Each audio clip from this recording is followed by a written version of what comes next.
Good afternoon, everyone. We're going to get started in just a minute. We're just going to wait another minute or two to let people continue entering our virtual auditorium this afternoon.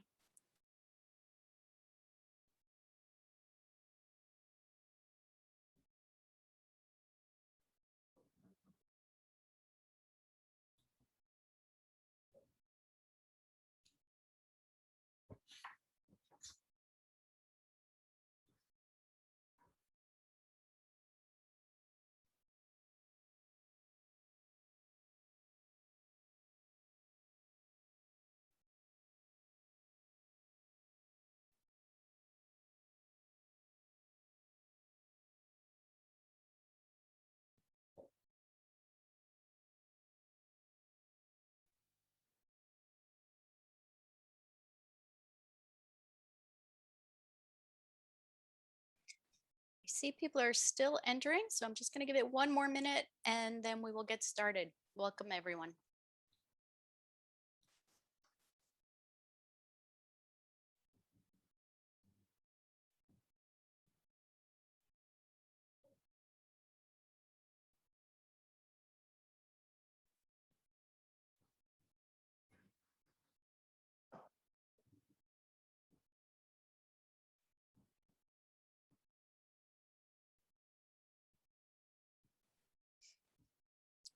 Okay, good afternoon, everyone. Welcome to What is New in the Bible. My name is Gila Silverman. I am the Director of Jewish Lifelong Learning here at the Siegel Lifelong Learning Program at Case Western Reserve University.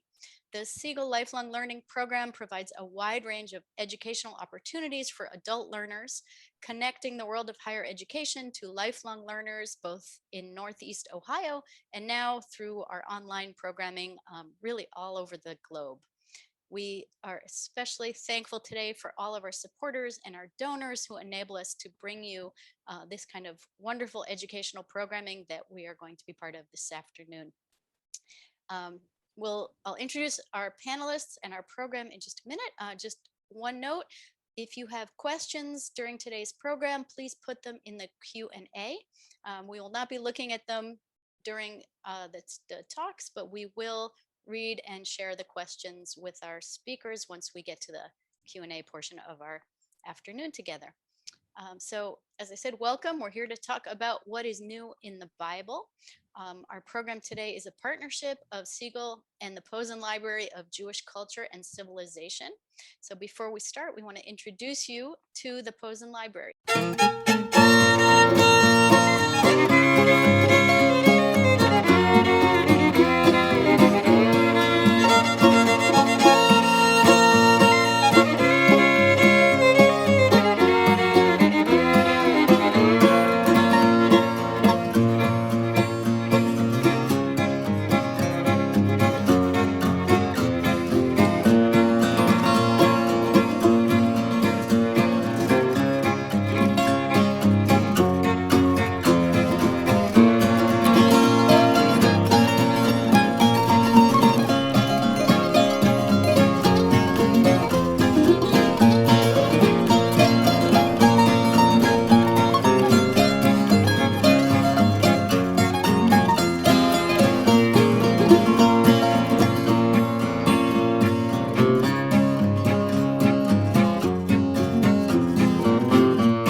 introduce you to our panelists for today.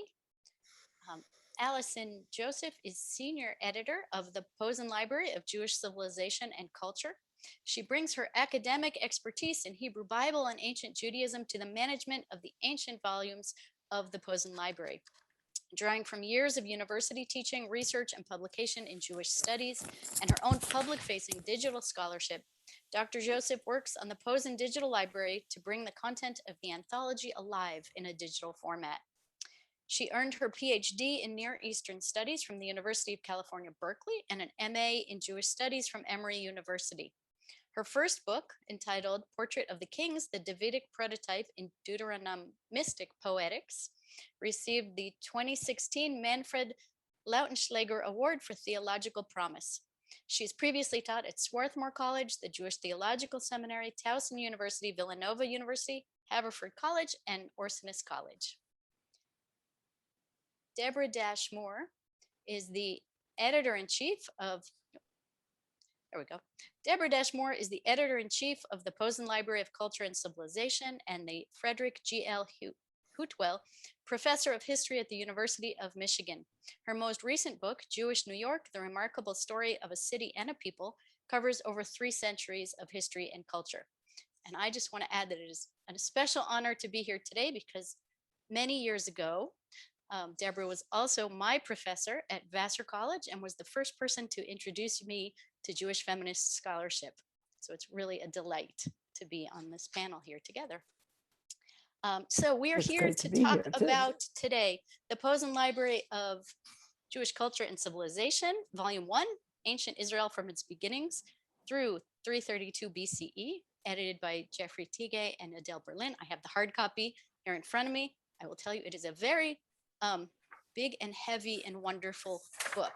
And there you have the picture of it on your screen. So the first question I want to ask of our panelists is, we've called this program What's New in the Bible, which is another way of asking what's new in this Posen Library volume, what's new in this book about the Bible. For 2,000 years, Jews and Christians have been reading the Hebrew Bible. Are there new ways to read it in the 21st century? Or another way of asking that is, why do we need another book about the Bible? Right. So this is a great question because a lot of us just spend a lot of years working on this. And so then you have to wonder, why do we go through all the effort? And it really comes down to the way that we've organized this biblical material and what we've added to it. And what we've added to it is extra biblical material from ancient Israel. So other kinds of writing that came out of this same biblical period from ancient Israelites that isn't in the Bible. We added extra biblical non-Israelite material. So did any of the foreign nations surrounding ancient Israel in this period say anything about the Israelites? Did they know they were there? Did they record anything that they did? As well as illustrations, beautiful pictures of different things that were happening. So the volume has about 300 images in all, and included among them are these kind of illustrations of what's happening in the text, adding some kind of visual dimension to what's there. So I'll give you an example. About 2 months ago, Jews all around the world celebrated the Holiday of Purim. So Holiday of Purim celebrates the victory of the Jews. Esther is the great savior from the villain Haman, who had sought to kill all the Jews in Shushan. And the way that he chose the date upon which he was going to exterminate all the Jews was by drawing lots, Purim. That's how the holiday gets its name. So I don't know about you, but I never really thought that much about what a Pur was, what Purim were. What are these lots? I don't know. He wrote it on little papers and he pulled it out of his triangle hat that we know that he wore. We have lots of songs.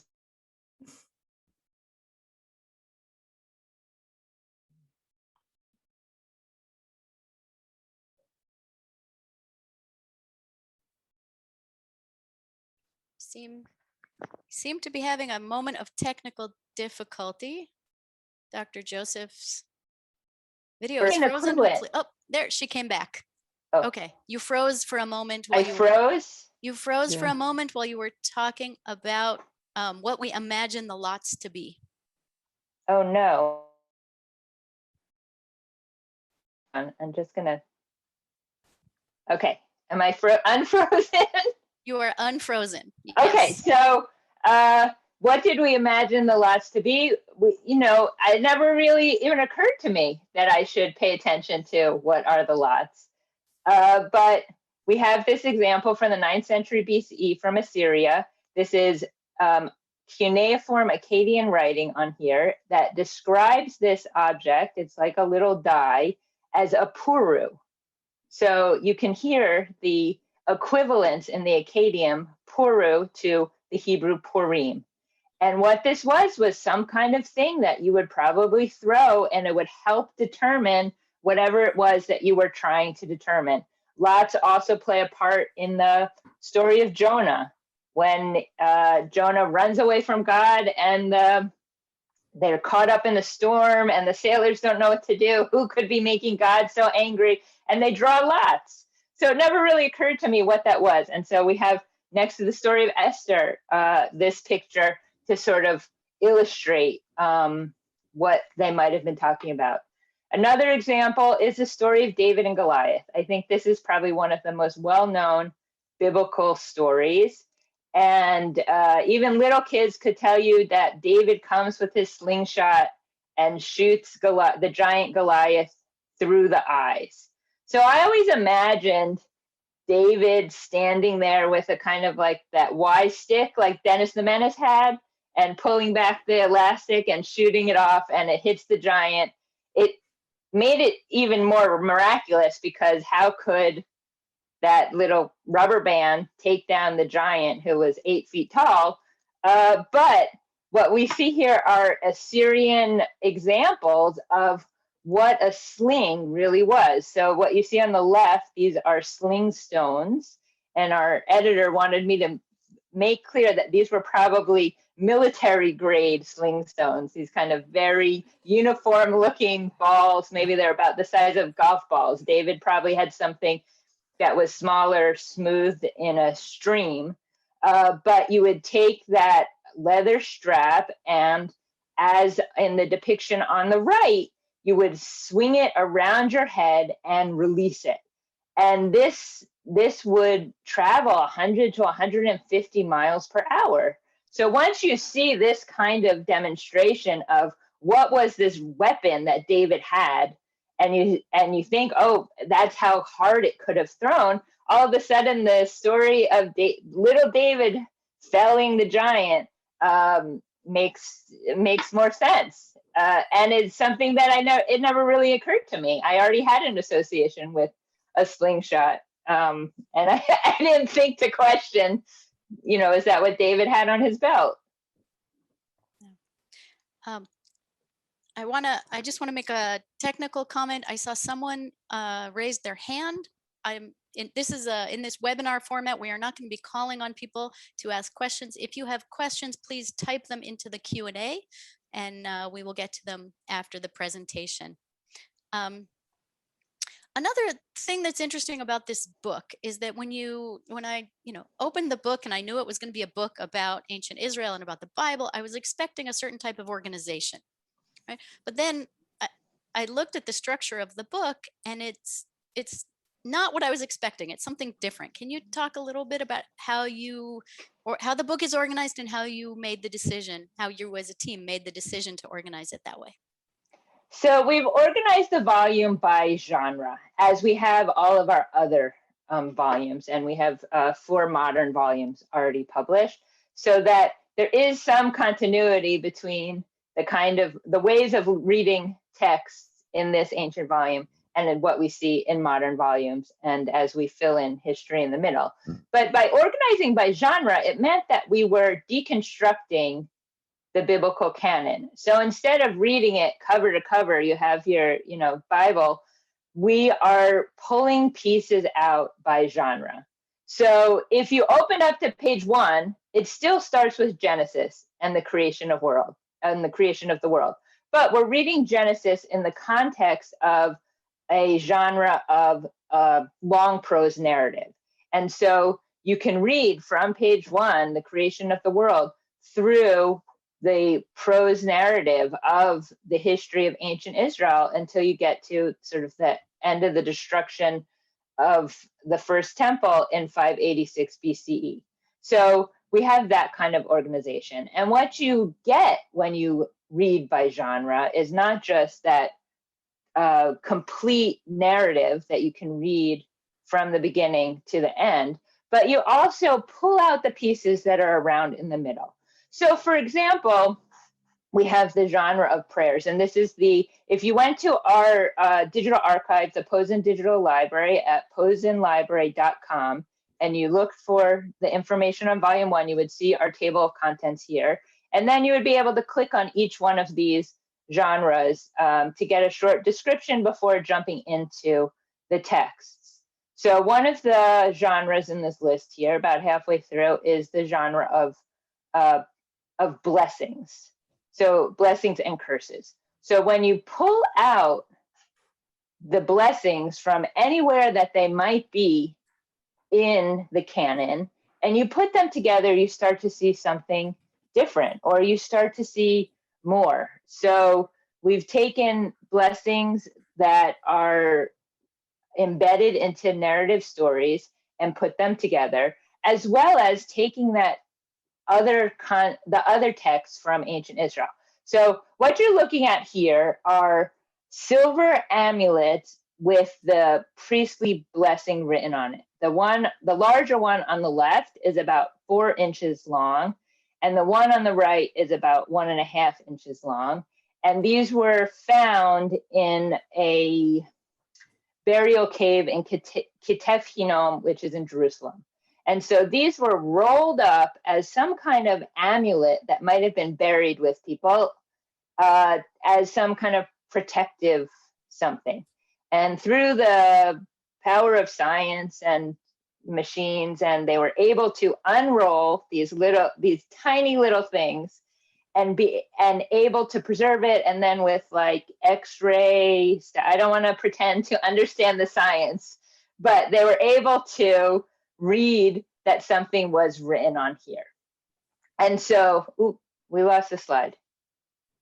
Yes, thank you. Oh, no, back. Great. Okay, so what they found on this amulet really resembled the priestly blessing that we see in Numbers 6. So this may sound familiar to you. You shall bless the people Israel. Say to them, the Lord bless you and protect you. The Lord deal kindly and gracious with you. The Lord bestow his favor upon you and grant you peace. This is part of the Musaf liturgy on Shabbat and holidays. It is often common for parents to bless their children on Friday nights. It even makes it into our popular culture in Fiddler on the Roof. Isn't there a song, May God bless you? I won't sing. You don't want me to sing. But that this is something that was common. So these amulets, which were made out of silver and rolled up, includes this blessing. The great God who keeps the covenant faithfully to those who love him and keep the commandments from eternity to eternity, blessing from every trap and every evil, because by him is deliverance, because the Lord will restore or answer him. May the Lord bless and protect you. May the Lord cause his face to shine upon you and be gracious to. And so here you have this amazing example of one, we pulled it out of Number 6, where it's part of this whole long narrative. You might have missed it. It's only 4 verses. And now we're putting it side by side with this text from the 5th to 7th century BCE, 2,500 years ago, more.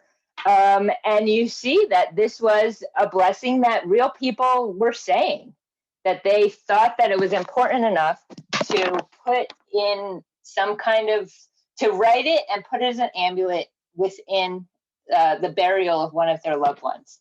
So it's this amazing example of what happens when you pull out the genre. So the next slide, so here we have, this is also from a different burial cave in Kirbat El Khom, which is in the modern day West Bank.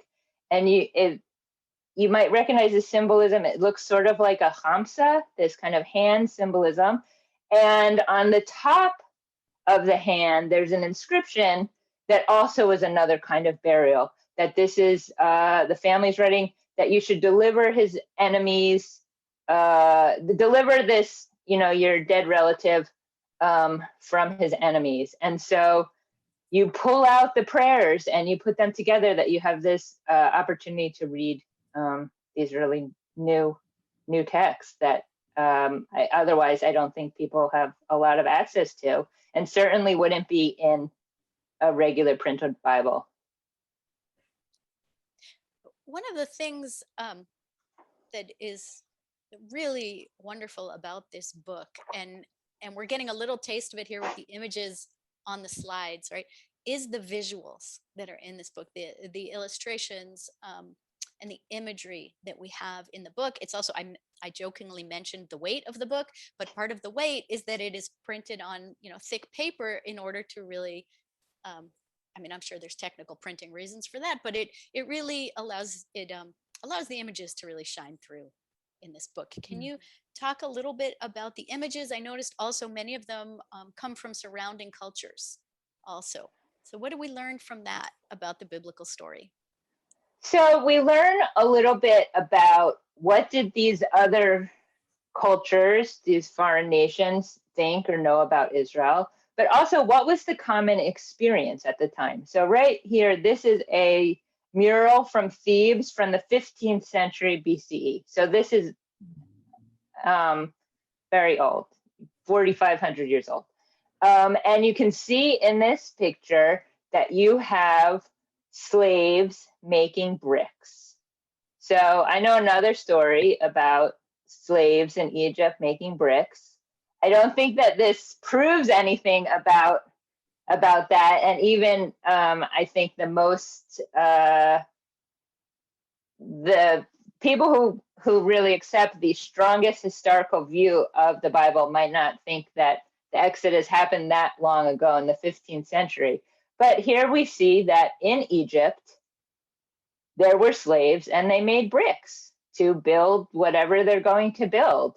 And so even if it's not proving any kind of historicity of the biblical Exodus story, it's at least showing that that story knew what they were talking about, that the Egyptians had slaves and they used the slaves as labor force to make bricks and build things. So we have another Egyptian. This is an Egyptian relief, and you see this is from the 6th dynasty, from 2350 to 2170 BCE. So we're really going back here. And in this relief, you see here adults performing circumcision on others. And so this is just really a powerful image to show that first, the Israelites were not the only ones performing circumcision, but also that this is a very ancient practice going back 4,500 years.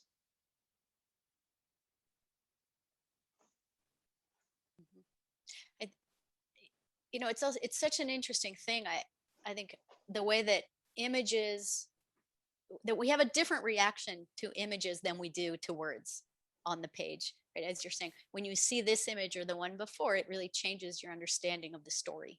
And so, at least for me, changes my understanding and what I picture of the story.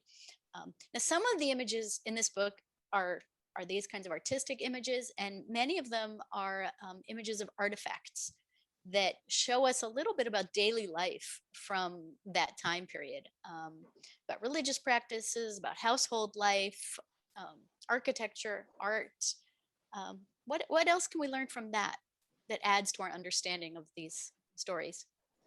So the artifacts really do give us a better idea or fill in the holes of what daily life was like or what real people were like. What you get in the Bible is first just the text that survive, that were preserved by a certain group of people, and then are passed down to us 2,000 plus years later. So in some ways, it's the accidents of what survives, but it was probably more intentional than that. The people who liked what it said were the ones who preserved it, and that's what survives. And so what we've tried to do, both with the text and with the images of the artifacts, is try to fill in that portrait, that the Bible is not the only representation of what ancient Israelite life was like. So what we see here, this is a Judahite pillar figurine with a mold-made head, and I describe it as mold-made because there are lots of figurines that some had sort of like a handmade head or a mold-made head, and this one has a lot of details. This like curly hair was typical, but it was made in a mold. And these figurines with the protruding breasts were unique to Judah. And we find a lot of them around in houses. This one is about 7 inches tall. And we're not really sure what the function of these figurines were, but we find a lot of them. So there's some scholars who think maybe they were treated as goddesses. Most don't. But many think that maybe they were part of some kind of ritual, fertility ritual, or some kind of protective, had some kind of protective power, like an amulet would have for infertility.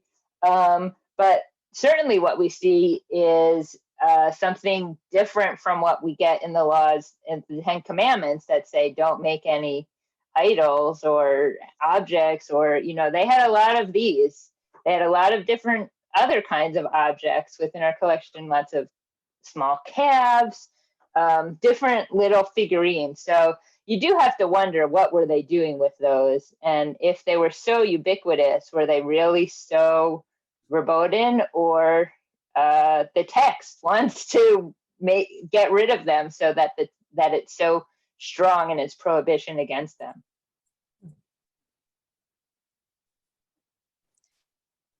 Is there we have an image of another one?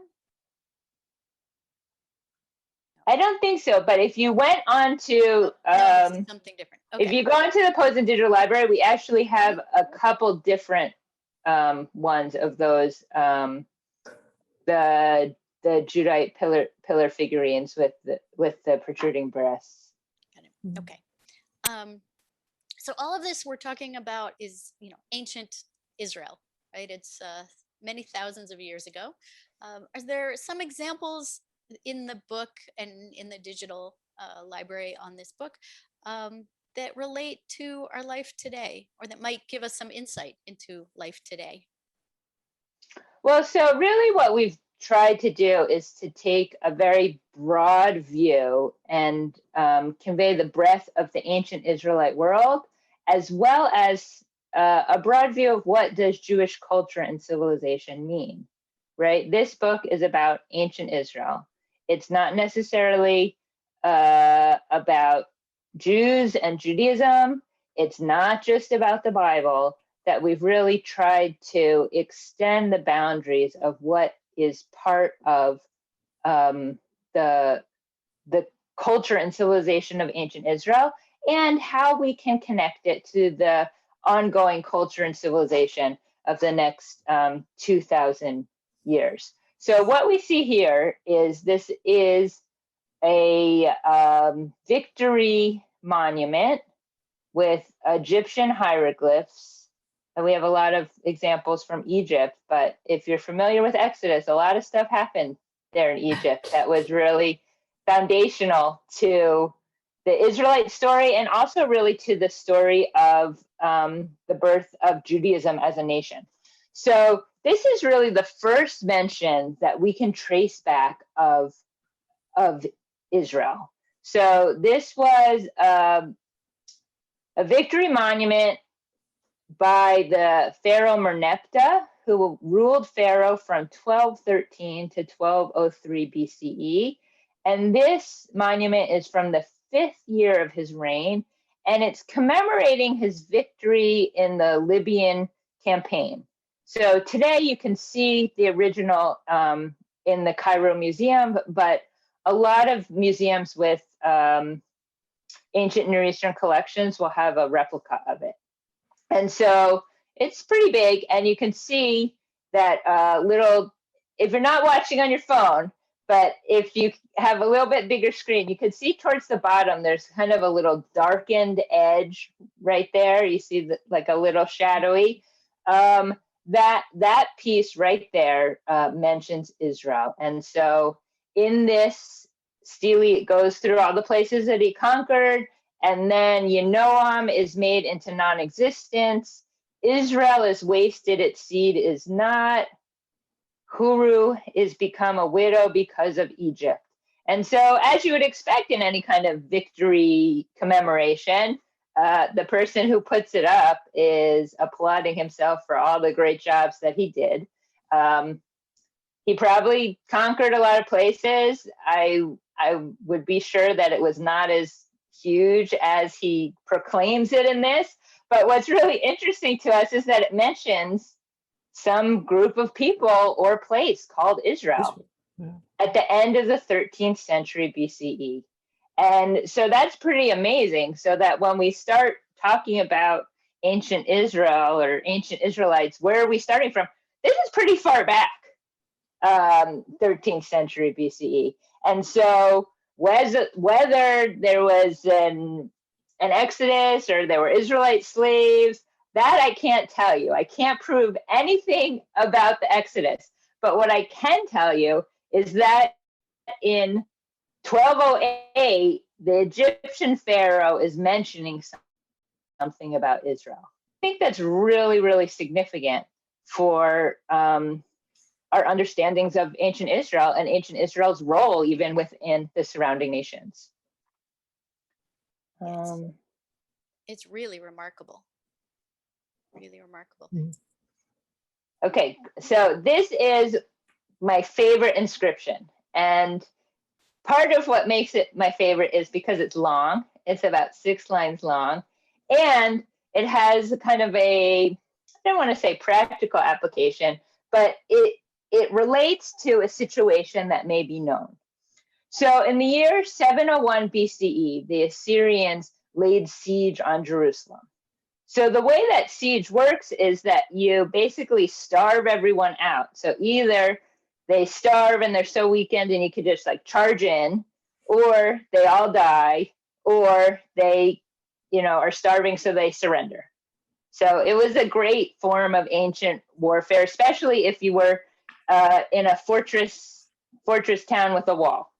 So the Assyrians besieged Jerusalem, and in the Bible, the story in 2 Kings 20, the king Hezekiah, in response to the siege, the most important thing you need is water, is that he builds a tunnel in order to divert the water from the Gihon spring and bring it into the city of David.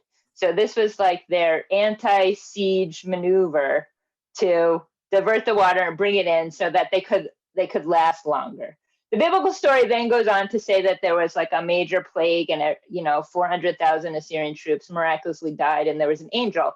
But at least for a while, there was some water that came into Jerusalem. And so if you've ever been to this tunnel, Hezekiah's tunnel in Jerusalem, you would notice that when you go in, it's very high, that you stand upright, it's much higher than your head. And then somewhere around the middle, you find that you're crouching, then you're crawling, you might hands and knees, and then you start to be able to stand up. And so you think about in this ancient period, how was this tunnel dug? It's about 1/3 of a mile long. So how did they dig this tunnel? And so it was found inside the edge of this wall, an inscription that talks about the day that they broke through. So the tunnel was dug at both sides, which really corresponds to this. They started up, it was very big, and then they kind of hewed away and then it got smaller and smaller, but it's kind of miraculous, a third of a mile long without modern engineering, that they found each other. And so this inscription was commemorating the day that the tunnel was finished. It doesn't praise the benefactor or any kind of, plaque that we would have on a building today. But instead it talks about the workers, and it talks about the day that the tunnel was finished. And I'll just read a quick part of it, because it really, in some ways, it feels so kind of poetic, that the hewers were swinging the axe, each toward his companion, and while there were 3 still cubits to hew, there was heard the voice of a man calling to his companion, because there was a fissure in the rock on the right and on the left. And on the day of its breakthrough, the hewers struck, each man towards his companion, axe towards axe, and the waters flowed from the outlet to the pool, 1,200 cubits, and 100 cubits was the height of the rock above the heads of the hewers. So it talks about this moment that they get to the middle, they're almost there, and they're calling each other from the other side, and so that they know exactly where to hit that will break through, and then the water rushes through. And so, this is like to me, this is an amazing description of what happened. When you look at the tunnel, it feels exactly like that happens. Unfortunately, if you go there today, you can't see the inscription anymore because someone tore it out of the wall and stole it. But luckily, before that, they made they made some copies of it so that we can still enjoy it and study it for its Hebrew, its 7th century Hebrew inscription language. Wow. Wow. Sort of, that last little bit left me a little speechless. That someone could, like, how do you chip out a stone inscription? But okay, I mean, this is just fascinating. And as you were talking, I was thinking, I hope that may we all soon be able to travel again and go to Jerusalem. And if we can't, I guess, see the inscription, we can at least see the tunnel in real life. And just the story here, it really makes everything come to life in a whole different way, right?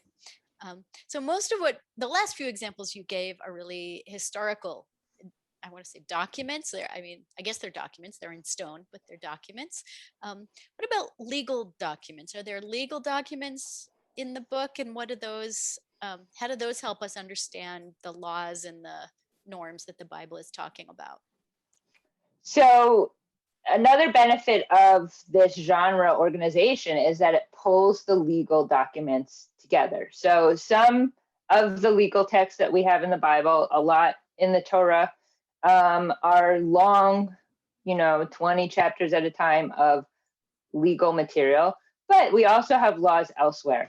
But we don't know if people were doing those laws, just like those figurines, lots of people had figurines. So were they doing the laws? Were they violating the laws? Or were the laws there to try to stamp out some behavior that the leadership didn't want to happen?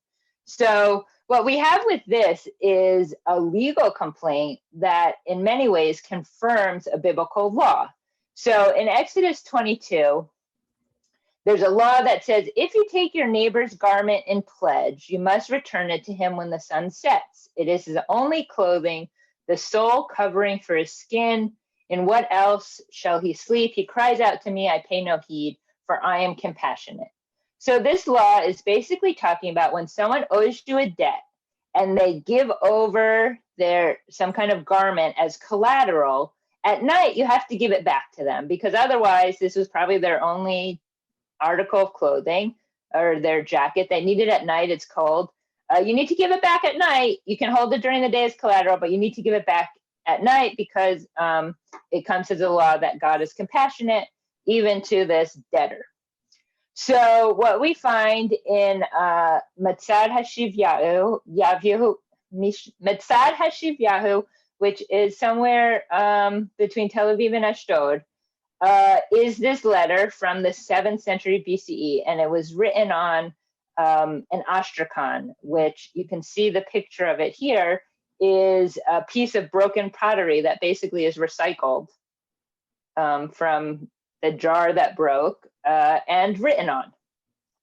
And so this is a legal complaint that a field worker brings to his, I don't know, the municipal leader or something, the governor, commander, complaining about his supervisor.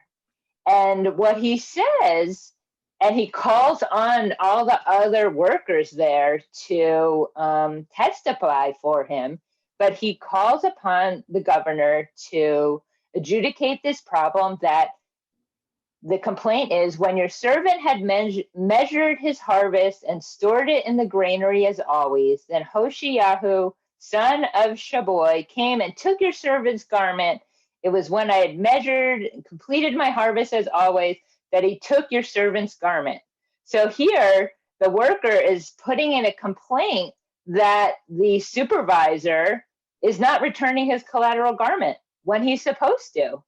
And so we see really this, to me, a really interesting parallel of the law in Exodus and the law in application. And so these people were following the law, or, you know, the supervisor was violating the law, but the worker is writing to the governor to uphold this law. And it's the same situation that we see both in Exodus and in this letter. And so by pulling it together by genre and collecting these things side by side, you get this really different perspective of, you know, is this a theoretical law, or is this what people are doing on the ground? What's really interesting about it also is that obviously the letter writer knew about the law, and he knew that he could indeed complain, which he does, and that we have the evidence of it is really, I think, fantastic. Yeah. Yeah, and it's from the end of the 7th century BCE. So, you know, it's all, to me, kind of amazing, these extra biblical texts. Yes. Yeah, absolutely. One of the threads that I think is going through our whole conversation is this idea of, you know, that all of these, both the organization of the book and this additional material that you've brought together and collated here, it fills in some of the spaces in our understanding of the time period, right? And it fills in some of the gaps and some of the absences maybe from the text.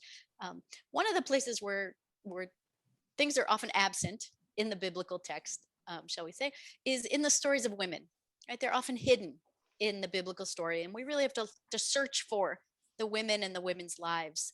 How does this organization by genre help us learn something about women's lives and about the stories of the women in the Bible?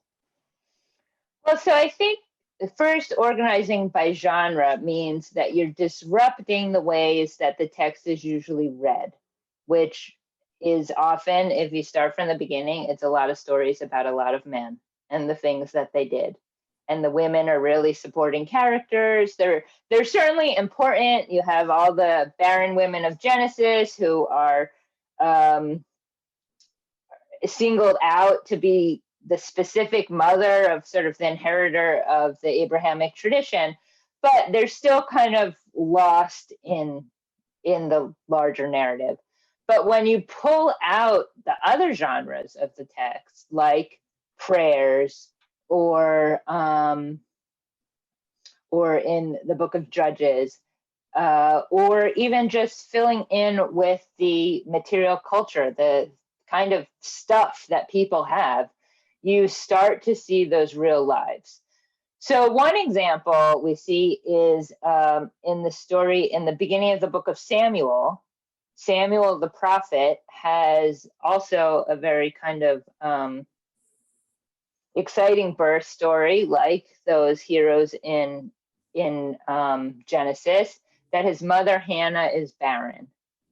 And she goes to pray, and then she becomes pregnant. And after she has the baby and Samuel's born, we're given a 10-verse prayer that she says, which I think is pretty amazing, that the text like even was interested in preserving this prayer of Hannah, that she praises God for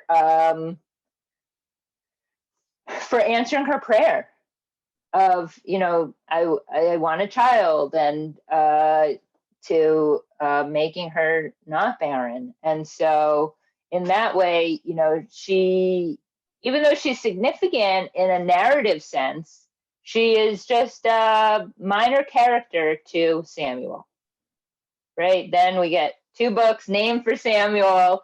He does a lot of stuff. He anoints the first 2 kings. He becomes very important, and you almost forget about her.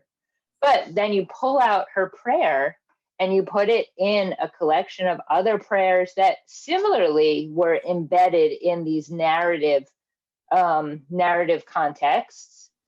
It gives it sort of its own 15 minutes of fame, that we have an opportunity to look at it on its own, separate from the narrative context. So here are some of the material objects we have. These are items of sort of real life. We have this bone comb. Recently, a similar one was found, and they talked about it possibly being like a lice comb. So we wonder if maybe this was also a lice comb. I have to tell you, my children have had lice before. You need that, women back then, their children had lice too. Was this a lice comb? Was this anyone's comb? I don't know. But we have these collections of jewelry, just sort of all together, that you can see that there was similar desire for adornment. These objects look kind of big on your screen. They look big, but they're not that big. The top one is a ring. It's not a bracelet. It's a signet ring that might have been used as a seal with that, I'm not sure what kind, maybe a griffin or something, some kind of animal that you would have made an impression with. And the bottom is a toggle pin, which was like a straight pin that you would have used to kind of like tie your garments together. Before there were zippers and buttons and snaps and all sorts of things, you would need some piece of metal to hold it all together. And so we don't know if these belong to men or women, but they do, at least for me, they start to fill out the picture of these individuals we're talking about. They're not just kind of these praiseworthy, Abraham rushes off after God because he heard voices and leaves everything behind, this kind of lofty ideal. But this kind of fills in the picture of real people behind the people of our ancient texts. One place in the book, which the organization by genre, as you've been saying, allows you to see interesting things, to see things that might be in separate places in the text, and to see them next to each other. One of those places is you have Miriam's song and Deborah's song in a section on poetry, which tells us something both about poetry and about the text, and also about women's lives, which is what we're talking about. How does putting them together that way change how we look at them? Okay, so first, what we have in the collection on poetry, the first 2 texts are the Song of Deborah from Judges 5 and the Song at the Sea from Exodus 15. So Exodus is sort of towards the beginning of the Bible, Judges in the middle. So first, we're taking these 2 pieces together. They're the first ones in the section because these are probably the oldest passages within the Bible, dating back to maybe the 11th or 10th century. And we know that they're the oldest because of linguistic markers in the Hebrew. You can see the way that languages work. You can see the development of the languages over time. So we have these 2 very old pieces that within their context in Judges and narrative, they have been inserted into this larger narrative. The chapter preceding both of them describes in prose a victory. the victory of Deborah and the general Barak and Yael over the Canaanite army in Sisera, and Moses and the crossing of the sea. And both of these pieces really are victory songs proclaiming, as part of the celebration. And while you might think that the prose came first, and it says, and this happened, and then we sang a song praising God and the saviors for like this great thing that happened to us. When you pull it out of its narrative context, it makes it like a little easier to understand, like, oh, the songs came first and then they wrote the prose versions. So that's the first thing you get by putting them together.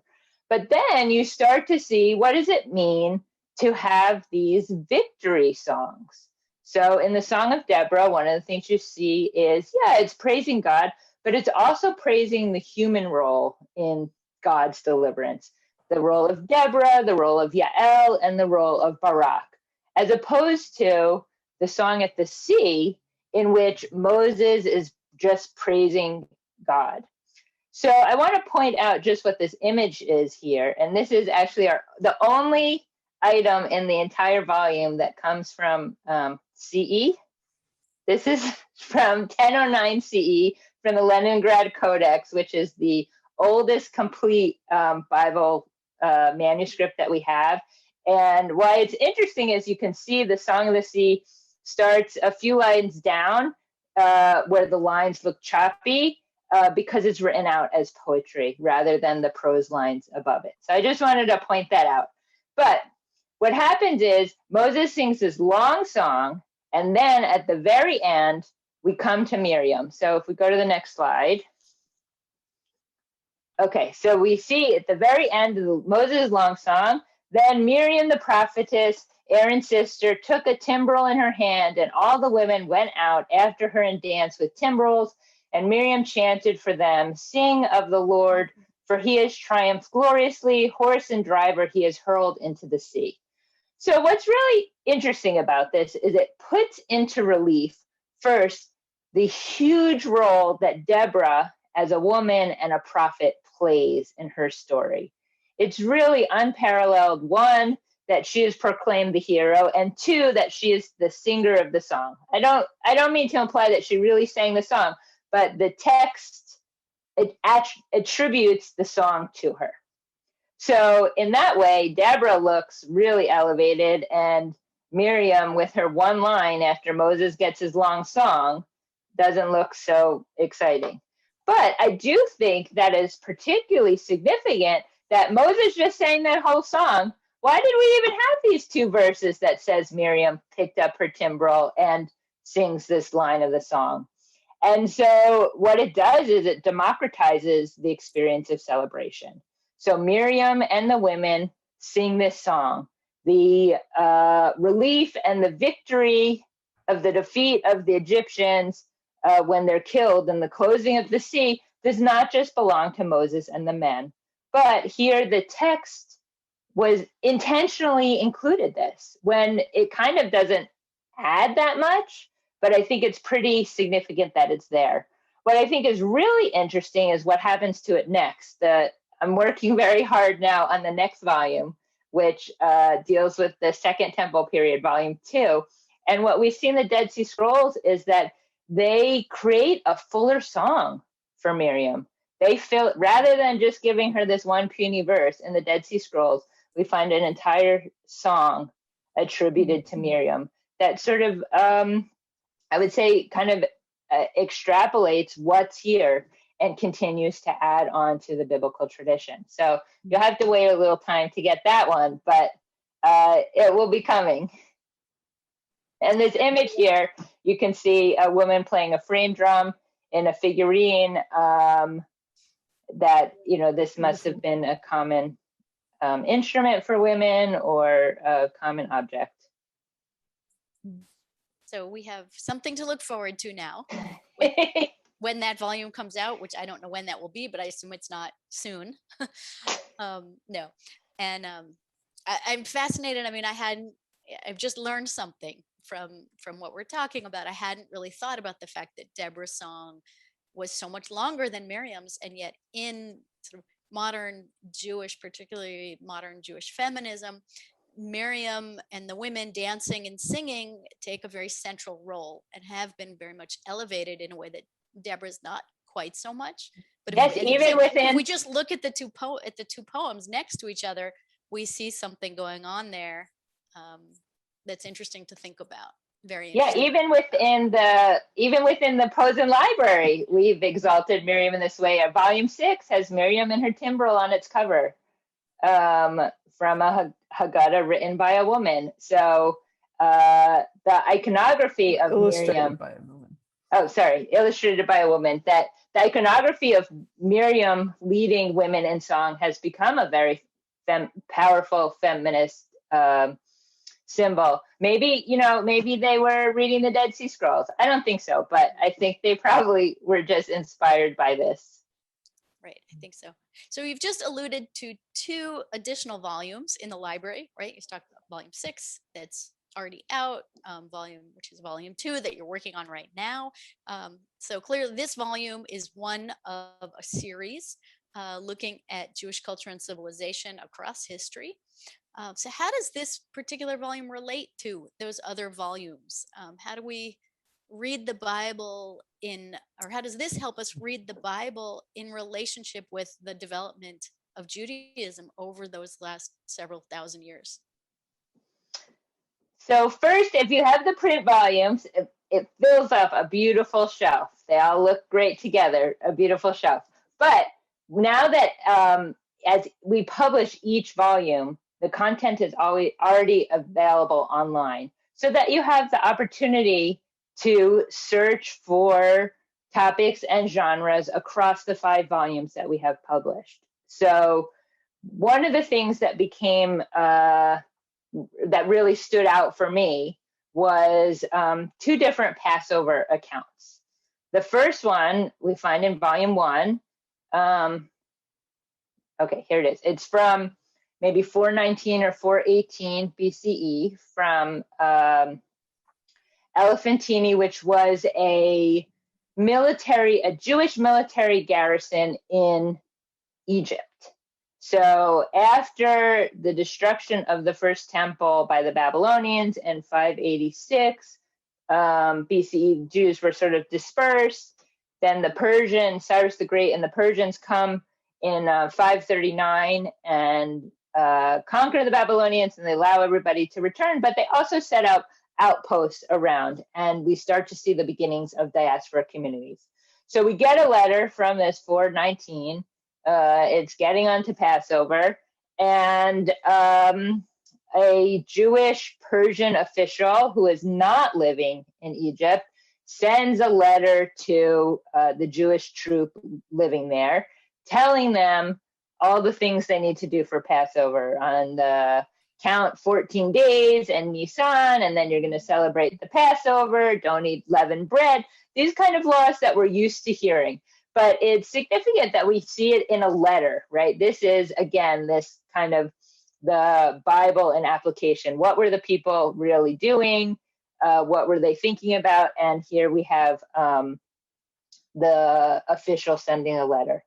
Then if you were to search for Passover in the Posen Digital Library, along with this Passover letter from the 5th century BCE, you might find this Union soldiers account of the Passover, published in 1866 from a few years back, about a Jewish Union soldier who talks about a makeshift Seder that he had stationed in West Virginia in the middle of the Civil War. And so he talks about they blessed the food, they didn't have all the things they needed. One guy went back to Cincinnati, he put matzah on the train, it came to them, and they sort of made do with what they had. So they talk about, we all had a large portion of the herb ready to eat. At the moment I said the blessing, each ate his portion, when horrors, what a scene ensued in our little congregation. It is impossible for my pen to describe. The herb was very bitter and very fiery like cayenne pepper, and excited our thirst to such a degree that we forgot the law authorizing us to drink only 4 cups. And the consequence was we drank up all the ciders. And so here you have these 2 soldiers stationed 2,500 years apart, talking about maybe not performing the rituals in the same way, but they're trying to celebrate Passover. And I think that this is sort of an amazing thing that we get in this anthology with the collection of texts over 3,000 years of Jewish history. This kind of continuity that you can see those Jewish soldiers back in 5th century Egypt, and here this Jewish soldier in the 19th century in West Virginia, still celebrating this, Passover, which I think is really quite significant. So I have a somewhat of a, not really, well, a personal but academic question for the 2 of you. You come from different academic disciplines. You've both spent decades studying Jewish history and from very different perspectives. So I'm wondering, what was new for you when you were working on this volume? What did you learn, or did you learn anything that surprised you and that was really brand new to you, to each of you from your different perspectives? So I think I've talked a lot about the reading by genre and what we've done, the organizing by genre. And that to me was the most significant, in addition to how long it really took to put it together. But the reading by genre, not so much for things like the prose or even the poetry, that we have a lot of poetry, even though the juxtaposition was quite interesting, putting those kind of things in relief. But pulling out things that maybe I wouldn't have even thought of as a literary genre. So for example, lists and catalogs seems quite dry. When you read through Genesis, you have beautiful stories, creation, flood, but interspersed in between them, you get these long lists of generations. This guy begat the other guy, and he lived, hundreds of years, and then he begat that guy. And so as a biblical scholar, when I would read those, usually I would skip them, but mostly I would say, oh, that's, the priestly writer, because he likes little details like that. But I never really thought about them so much as participating in a genre, just that they were the quirks of one writer, that was his style, to have kind of dry details. But then when you pull them together, these are the genealogies, and these are other kinds of lists, and these are census lists, and lots of things like that. It was really illuminating for me to see, the stuff that I'd previously just skipped over because I wanted to get back to the good stuff, could constitute its own literary genre. So I would just add that I really love the example that Alison, you gave of the legal complaint and the way in which this law for justice and fair treatment of workers is expressed in very long ago. Not only that, but that you have a sense that he's not alone making it, right? He references his fellow workers. And so there's a sense of solidarity among this laboring class and a consciousness that they do have rights, and that we find an echo of that consciousness in the Tanakh itself, in Deuteronomy. And that was really fantastic. It really made that text so much more meaningful to recognize how it was rooted in actual lived experience. Yeah. Wonderful. I love hearing from scholars what they learn, because I think so often we have this perspective of like, but you're the expert, you know all this already. And it's always interesting to hear what's new to the experts, right? So So we've really just skimmed the surface of what is in this volume, in this talk this afternoon. For people who want to dig a little deeper, they have the option of the hardcover book, and then they have the option of the digital Posen library. Can you tell us a little bit about both of those options and what is available to people who want to go explore and learn more? So the print volumes are available wherever you buy online, wherever you buy books. I think in the first slide that we'll put up at the end, there was a discount code if you purchase it through Yale Books. But if you don't want to purchase the print volumes, you can also access all the material. We have all of the content from volume 1, and at least 90% of the other volumes are available online. It is free. You just have to register. Registration is free. You go to our website, which is www.posenlibrary.com. And looking at the thing on the screen, if you click on that orange button, that will take you to the registration screen. It's pretty easy. Sign in, name, password, your email, and then you can access all of that content. We have, I think, over 3,700 entries available online that cover this period, the second millennium through 332 BCE, and then 1750 to 1880, a short break of, and then picks up again 1918 to 2005. So all of that material is online, and you're able to search it and curate it together so that you can find sort of the juxtaposition of things like those Passover letters. Okay. Wonderful. There's so much. I mean, I'm just thinking about your comment you made at some point this afternoon about how one of the things you learned is how long it takes to compile something like this. And when you just listed the the time periods and the amount of material that's available on the website, I find myself being pleasantly surprised and amazed that you have even managed to finish this much so far. So it's quite amazing. So we are going to turn now, we have a little bit of time, and we're going to turn to questions. So if you have any questions, comments, questions, then please put those in the Q&A, and I will be taking a look. Also, I did notice something popped up on my screen. I saw there were a couple of questions about the recording. The recording will be made available to those who registered, and then will be available later on the Posen Library website, I believe. Just give us a couple days. We have to, edit it a little bit and clean up a few things.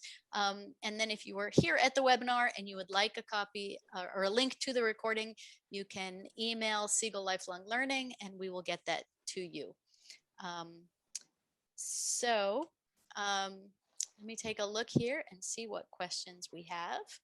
I see there's a couple of questions coming in. Going back to the Silwan inscription from Hezekiah's tunnel, is the image of the inscription a copy of the original? You said that the original was stolen, but the credit states that the image came from the Israel Museum. And I remember seeing this object in an archaeological museum in Istanbul. So where's the image from that you shared with us? I guess that's the... So can we go back to the image? So it's, oh, you missed it. So if it says that it was from the Israel Museum, the picture we got is from the Israel Museum. It had been cut out of the wall. There. It may have been recovered. I'm pretty sure that this is a replica, and it's not even what they do is they create, it's called a squeeze, which is they put it on the original thing that it makes sort of a mold, and then you make a thing on top of it. So it's sort of a mirror image. and then you could remake it so that it looks right. So just looking at this, if you could see the crack there, that it's really filled in. So that's, to me, what makes me think that this is a replica. If the person who asked the question saw it in Turkey, it may have been recovered at some point. But it's like ringing a bell, but I can't say for certain. Interesting. That's another presentation I feel like to talk about where artifacts end up and who has them and in which museums you can see them. Okay, so there's another question, and maybe while we're talking about questions, Deborah, can you put up the slide with the information about how to access the website and the books? Just so people can have a few moments to, while we're talking, you can copy down that information if you need to. Okay, this is a fascinating question. Were there any interesting parts of the Hebrew Bible that you couldn't find context for in other sources? Do you think those were original? And I think we should clarify that when you were providing context, which is not the same, as you said, as evidence, right? We want to distinguish between those two things. So maybe you could talk both about that, about the distinction between context and sort of evidence, loosely defined, and then also, things that you did not find context for. Yeah, so I think that's a really interesting question, and one that I think about a lot in my own research and the way that the Bible presents history or events. So there's different I think there's different ways to think about it. So some we have parallels. So for example, we didn't talk about it, but the stories of the creation and of the flood, they're also similar stories that came from Mesopotamia that are older than what we see in the Bible, and that probably influenced the biblical stories. The Epic of Gilgamesh has a story about an immortal man, Utnapishtim, who is the only man who is saved in a flood, and it's very miraculous, and the rest of the people are killed because they were bad. So, the Mesopotamians had a flood, and the Israelites also had a flood story. So we see that kind of cultural influence. That isn't to say that they both had a flood proves anything, that the Great Flood was historical or happened. It might prove that, this is an agricultural society. Flooding was something people really worried about, but I don't think it proves us anything historical. For something like the Siloam inscription, it gives it a description of what seems to make sense. The fact that there is this tunnel, it looks like it was man-made, it's not naturally occurring, it brings the water from one place to another, and we have this inscription that describes it. And then we also have a passage in 2 Kings that attributes the digging of this tunnel to Hezekiah as an anti-siege relief. So, that it doesn't prove anything. To me, that makes sense. It seems the easiest answer is to accept that. At the same time, the siege, another inscription that we have that I didn't talk about today, but you could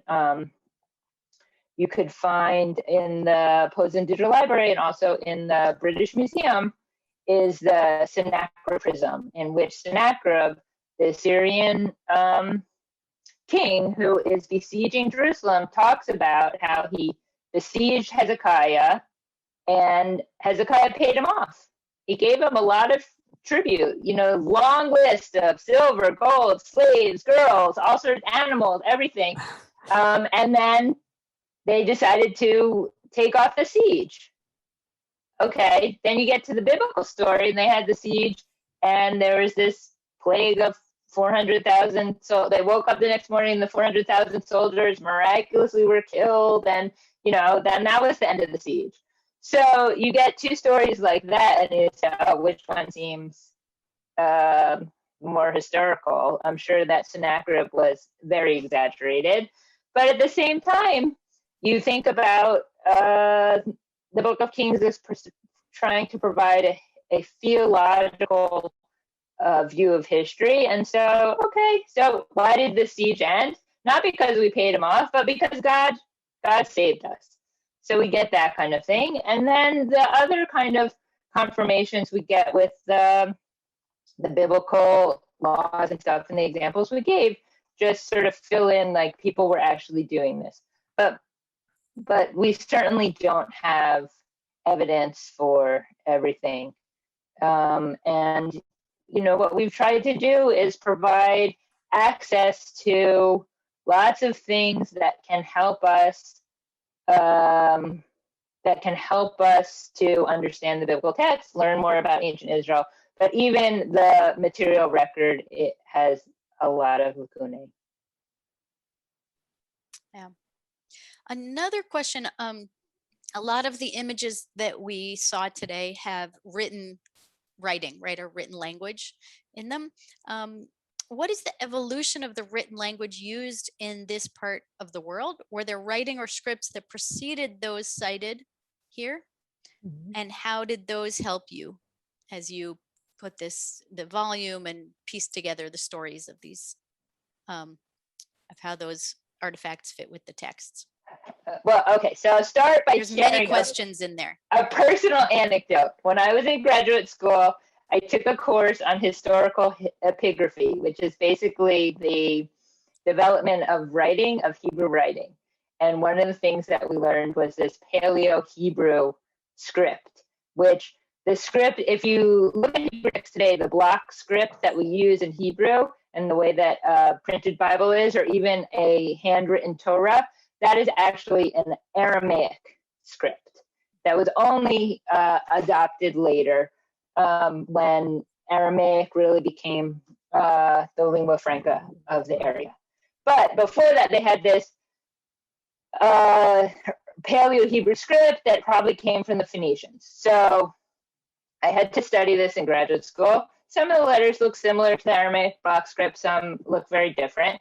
If you ever saw in the Ten Commandments, when Charlton Heston holds up the tablets, they wrote it in some kind of Paleo-Hebrew. So at least they're trying to be kind of accurate there.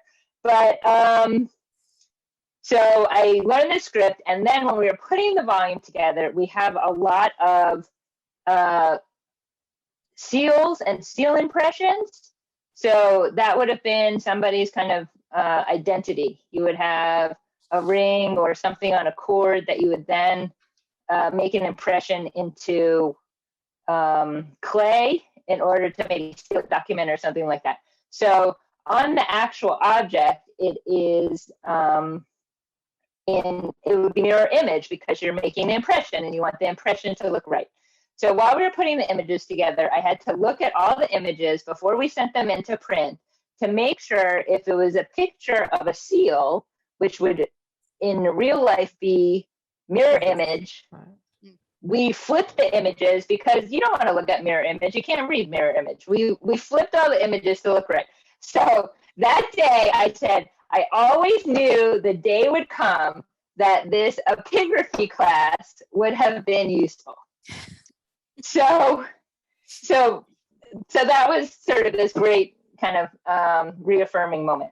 But in terms of, we didn't spend a lot of time looking at the development of the language or even the development of the writing.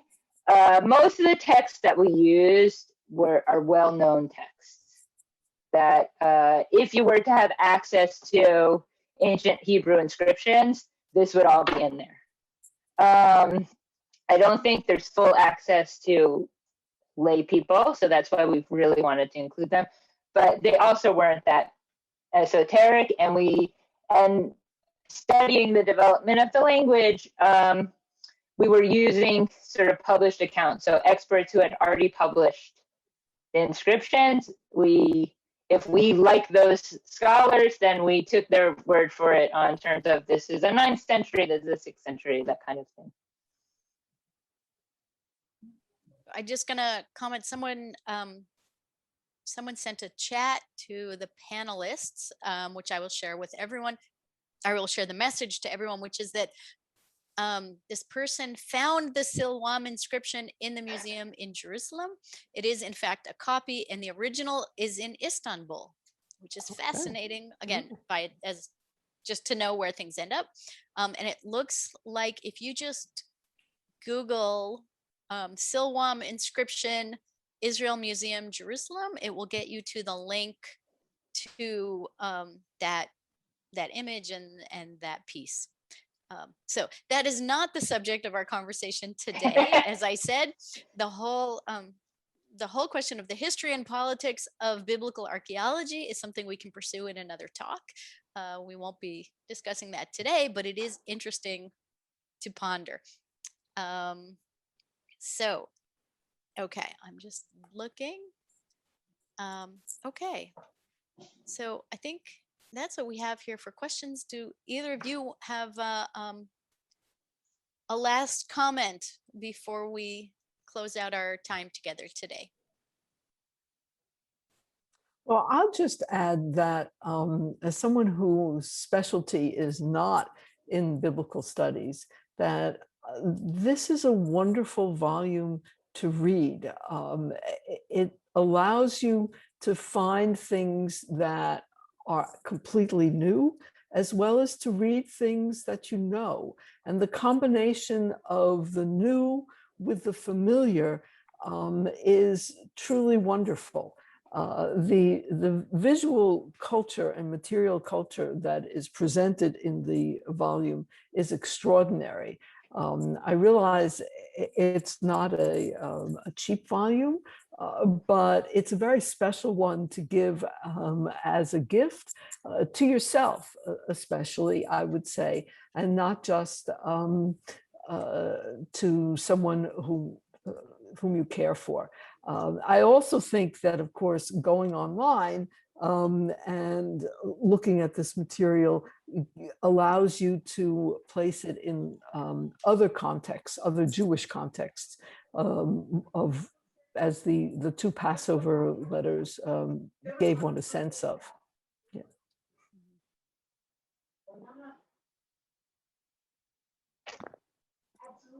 Alison, do you have anything you want to add? This was great fun. So happy to talk about the volume.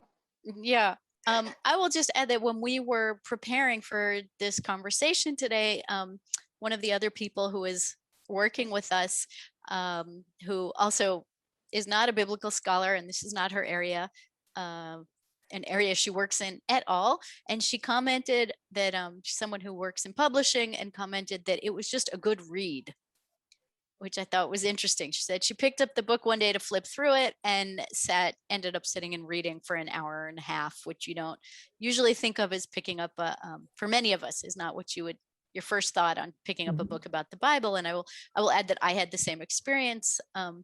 For me, as I mentioned earlier, it was really the imagery that drew me in and made me want to know more, and really made me think differently, as we talked about at the beginning, about so many of these biblical texts that I've studied in many different contexts. I should say I'm not a biblical scholar either. I'm an anthropologist by training. But I've certainly studied many of these texts, but seeing them in this context and organized in this way really made me think differently about them, which is what a good book and a good scholarly endeavor should always do. So thank you everyone for being with us this afternoon. Thank you, Dr. Joseph and Dr. Dash Moore, for sharing your wisdom and insights, and the joy that you found in putting this book together, for sharing that with all of us. And have a wonderful rest of your evening, everyone. Stay safe and stay well.